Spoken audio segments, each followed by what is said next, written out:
এর থেকে অনেক সুন্দর ছাদ বাগান আমি স্বপ্নে কল্পনা করি। সেই পথে অল্প অল্প করে হাঁটছি, কোনো তাড়াহুড়ো নেই, কারোর সাথে কোনো কম্পিটিশনও নেই। এই শীতের 3 মাস ছাদ বাগানকে লাইট দিয়ে ডেকোরেট করে রাখবো। তার জন্য দরকার কিছু বাঁশ। সেম হাইটের বাঁশ নেওয়া হয়েছে। দেখো, ছাদ বাগান আমার একটু গুছিয়ে করতে ভালো লাগে, অল্প থাকুক তবে গোছানো। আর এই বাগানকে গুছিয়ে রাখাটাই সব থেকে কঠিন কাজ। চারিপাশ দিয়ে বাঁধা হয়েছে প্লাস্টিকের দড়ি। এই লাইটগুলো টাঙানো হচ্ছে দীপাবলির জন্য, কিন্তু খোলা হবে শীতের পরে।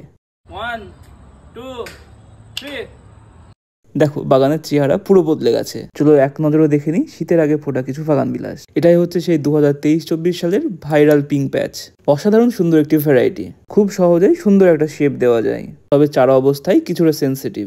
এটা একটা জীবন্ত ফুলদানি, চোখ ফেরাতে পারবে না। এটা হচ্ছে কায়াতা ম্যাজেন্ডা। নর্মাল কায়াতা তোমরা তো করেইছো, এটা তার ম্যাজেন্ডা ভার্সন। এরপর রয়েছে সেই ডিমান্ডেড ভ্যারাইটি গোল্ডেন পেদ্রো ব্যাম্বিনো। পাতার সাথে ফুলের আলাদাই কম্বিনেশন। আর এটা হচ্ছে হিমা ইয়েলো। তারপর বলো, দীপাবলি তোমাদের কেমন কাটলো?